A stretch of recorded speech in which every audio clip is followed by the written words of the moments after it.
Hey y'all, welcome back to my channel. If you're not new, if you're new, welcome.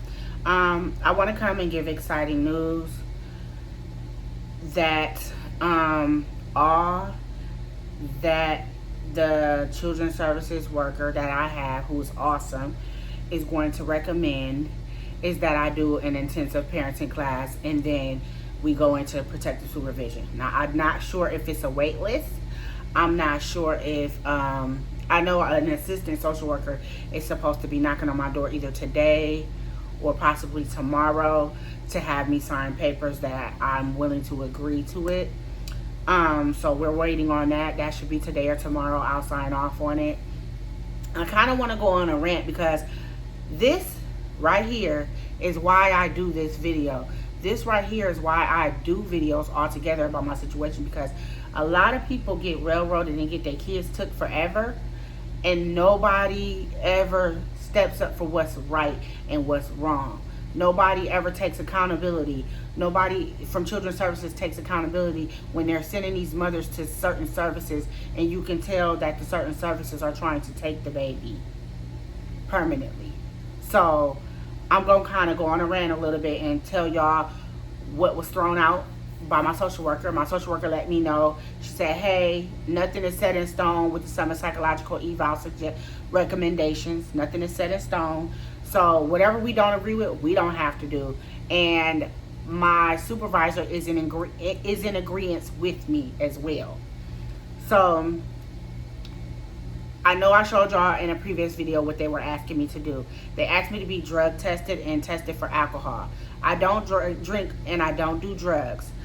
And that wasn't a concern that I came into the agency with. It wasn't a concern for that at all. And when I told my social worker that, she said, that's not a concern that I had with you. So no, we're not doing that. I'm not willing to have you do that because that wasn't the concern. Then she said, so we're not going to do that recommendation.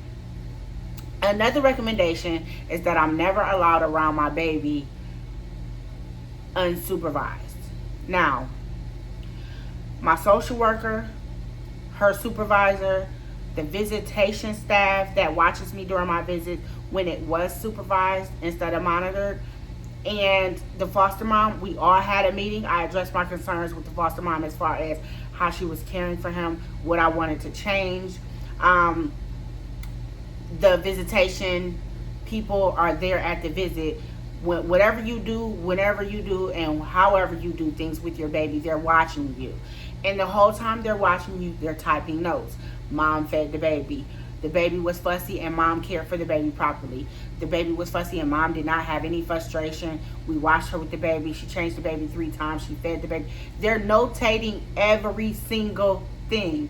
And this is why I did the video previously stating about how when you go to the visit, take your own bag. They're watching you. Everything you do, they're watching you. Prime example, just Tuesday. Today is Thursday. I go see him today at 1 o'clock. Just this Tuesday, I watched a mom who was pregnant with another child, and her child is in custody. She has like I want to say a 3 or a 5-year-old that's in custody, and she's pregnant, which means when she has that baby, they're going to take that baby too. So, prime example, I was kind of just queuing in like, see, this is why I do what I do. The social worker that was watching her visit kept saying, little man, stop running with that sucker in your mouth. You're going to fall.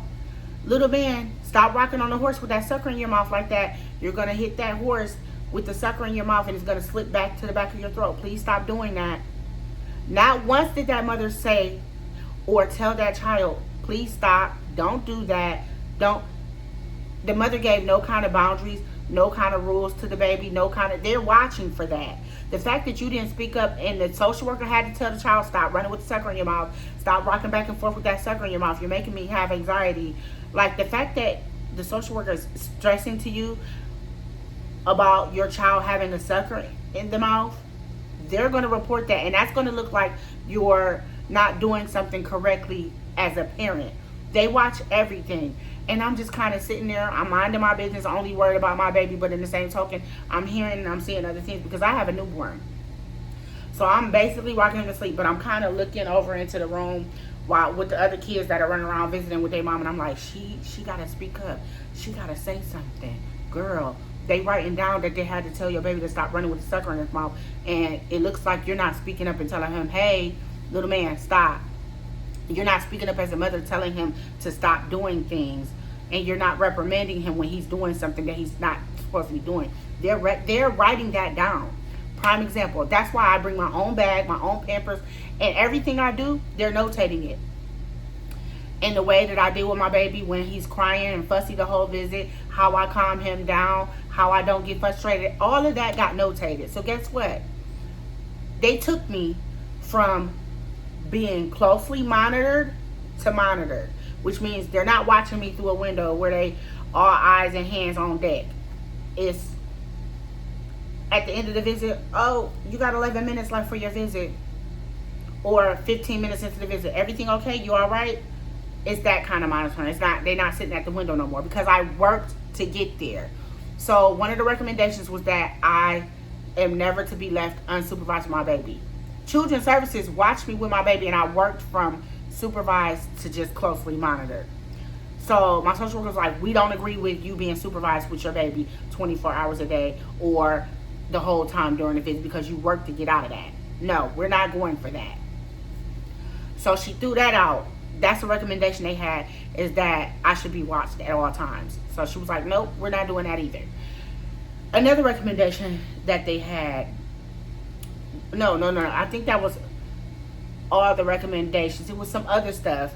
And the only recommendation they were willing to go with was that I do an intensive parenting class, because it's been a minute and it's been 15 years since I had a baby. I'm cool with that. And after that, he can go under protective supervision. Only thing that my social worker said was that my social supervisor just isn't comfortable with doing protective supervision until you finish the parenting class. And I said, no problem. Hey, I can do it. Anything they ask me to do, I do. So it's the way they diagnosed me based off opinion and not fact. I'm going to show you on the screen what the opinion was instead of the fact. So, first of all, I mentioned this in another video. I did an MMPI test. If you don't know what an MMPI test, I'm going to throw the definition up on the screen for you. So that tests you for all kind of mental disorders like schizophrenia, I believe, borderline personality, or some kind of depressive disorder. That is what the MMPI test tests you for. It came back that there were no recommendations, which means I don't have any of those. And those questions consisted of, do I see and hear people that I see that other people don't see? I said no. Am I this? Am I that? True or false? True or false this? True or false that? And I answered everything to what I know to be true for myself. They stated that I manipulated that test, and that's why I came back with no recommendations. And he said this is what he think is wrong with me. I'm going to put it on the screen. This was what he felt was wrong with me. The test said that I don't have that. The test said, which was a fact, the test is a fact. The test said that none of that is true. I don't have any of those disorders. I don't have schizophrenia. I don't have, based off of how I answered those 314 true or false questions. But you're going to go ahead and make a recommendation anyway and say what you think is wrong with me after the test said nothing is wrong with me? You can't do that. At that moment, you're being unprofessional, and you're basing the results off of opinion and not fact. An opinion is what you think. A fact is what's true. You're basing my recommendations off of opinion instead of fact. So I asked the social worker, I said, did you catch that they were doing that? She said, oh yeah, we caught it. Because even the prosecutor said, no, that's harsh. My supervisor doesn't agree, and neither do I with all the recommendations that they put out for you. The only thing that we know that we feel like you may want to do is the intensive parenting class, and that's all we recommend for you. And then you can bring your baby home. These people wanted to keep my baby in the system permanently by doing all of these recommendations. Like, y'all you put your opinion of me into a diagnosis. Do you see how horrible these diagnoses are? Take a look at these diagnoses. If you look at that, that is a diagnosis that can keep your baby in the system forever and be adopted out because you're cuckoo to him in his opinion instead of facts, which the test states that I'm very intelligent and that I'm not cuckoo. So I'm excited. I just got to do a parenting class and he can come home. I have court on the 11th, which means we're going to take this to court. She basically said the only thing that makes me nervous and that scares me is that if your attorney is trying to fight us on it. I said he's not going to fight you guys on it. He's going to agree. Immediately after I got off the phone with her, I called my attorney and I said, hey, my social worker is kind of nervous and she feels that she doesn't want you to fight against them. She wants you to fight for me when it comes to this, what they're asking me to do. He said, that's fine. If you think that you want to do the parenting class and that's all you got to do to bring your baby home, I'm going to agree with whatever you're going to agree with. If you feel like you can do that to bring him home and that's all they want you to do and you want to do it as opposed to saying you don't want to do it, I have your back. So he's in agreement that I'm willing to do the test. I mean, not the test. That I'm willing to do the classes and bring him home. So baby boy is coming home and I'm excited. But I just wanted to go on a rant. And it's the fact that you really thought that because you're of a position in a psychological type of job field that Children's Services was going to run with it and take it. It's the fact that you thought that your opinion was going to run the case and it didn't. Not to mention, I looked up their reviews. My social worker was complaining. They never answer the phone. I'm never working with them again. And I'm going to make sure Children's Services doesn't use their services anymore because they're very unprofessional. I've been calling because we were trying to get these results before the second court date so that he could come home. And I was excited because I just knew that I took my time with that test. And so she was like, they're unprofessional. And then I'm not the only one that went through this. Here's a review that I found on Google. Yes, I found this review on Google. So it ain't just me whose life they was trying to ruin when it came to me getting my baby back. It's other people. Other people going through this. And I feel like that's wrong. So they thought that Children's Services wasn't going to call them out and be like, no, that's harsh, that's wrong, and no. Children's Services is operating off of integrity. Summit Psychological is operating in dishonesty and no integrity. Children's Services is working with me and doing things based off of integrity and honesty. She's basically saying, no, I watched this mom go from being supervised to just monitor. She worked herself out of being supervised and watched through a window to where we just walk in the room every few minutes to check on her and the baby. I've had a conversation with this mom and she seems very intelligent. We're not for that. She's borderline intellectual. We don't believe that. You know what I'm saying? Believe half of what you see and none of what you hear, or however that saying goes. That's what we working with.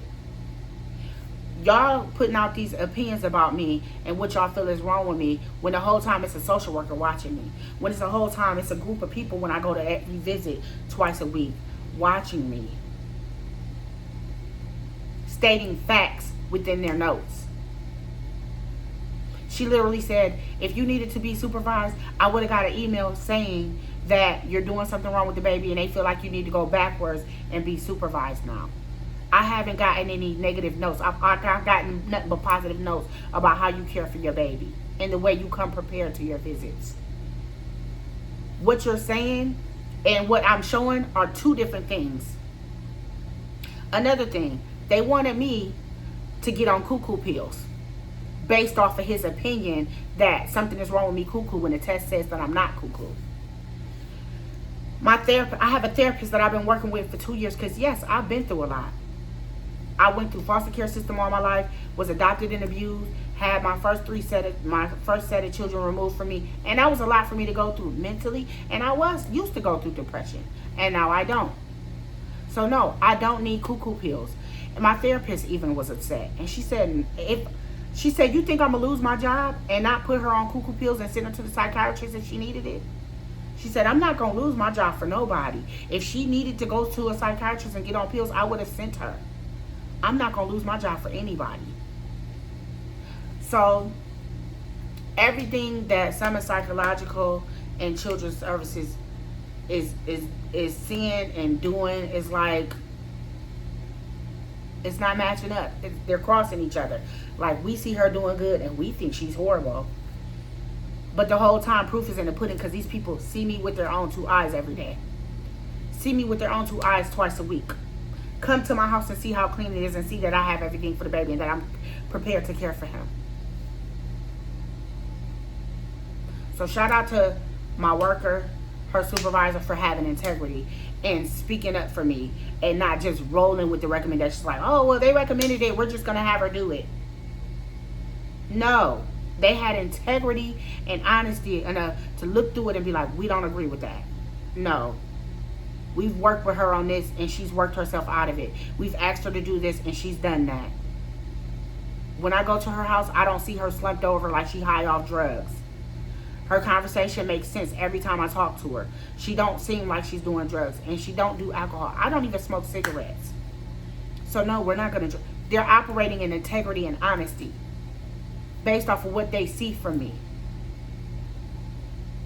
That's why I tell my children's father, when he come get me and we get to that visit and if we be late, I be telling him, stop being late. They notice everything.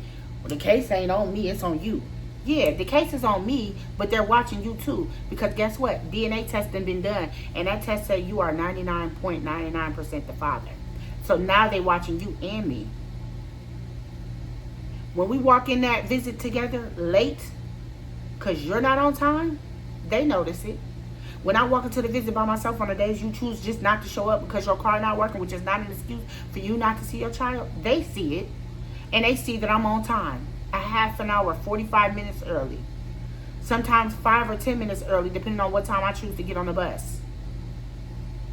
They see everything. They not watching me. They watching you.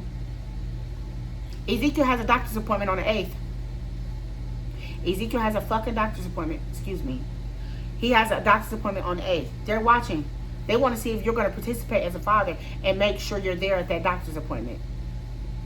Keep on thinking they're not watching you. They're watching you. Then they said I had poor lack of judgment and insight. Poor lack of judgment means I wouldn't have been able to call judgment to tell my baby dad, hey, we got to stop being late. Because if we keep being late, they're going to think we're going to be late for important stuff for Ezekiel. They're going to think that we're going to be late to his doctor's appointment. They're going to think that we're not going to show up for this. They're going to think that we're not going to show up for this. That's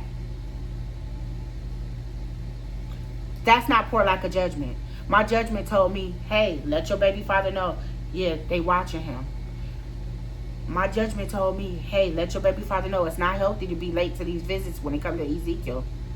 That's not poor lack of judgment to me. If I got poor lack of judgment, my judgment told me, hey, don't use the agency stuff. Don't use the foster mom stuff. Only use the baby powder milk because it is expensive and it do have to come out of pocket if you're going to use your own milk. She gets WIC for him. Use the milk, but pack your own stuff. The baby wipes, the baby diapers, the receiving blankets, the change of clothes, your own diaper bag, your own bottle of water, and just only use the powder formula and that's it. My judgment told me that that's what I should do and how I should handle the situation with my child. That's not poor lack of judgment or insight. If I had poor insight, I wouldn't be able to tell my baby that, hey, every time we late, this is my insight on this. They're gonna clock it and be like, oh shit, if she late to visits, she gonna be late to doctor's appointments. That is my deep understanding of what happens when they see you being late. If they see you being late, they're going to think you won't be late for important stuff that matters, like medical appointments. To me, that's not poor lack of judgment or insight. So, that's all I got for y'all. That's the exciting news. he'll be coming home, and I only got to do one more thing. Now, I will tell you, I don't know what exact date, how long it's going to take for him to come home, because I think it's kind of like a waiting list for me to get on to the intensive parenting class, because it's intensive. And then also, not only that, I don't know if it's going to require me to do 8 hours in one day for 2 weeks. I don't know if it's going to require me to do a set amount of hours and it's going to take weeks to get through those hours. I don't know. By intensive, that means to me that it's going to be probably long hours but a short time to do it, or a long time to do it but short hours, because it's so intensive. So I'm not sure, but that is the good news. And I will see you guys on the next one. And thanks for tuning in.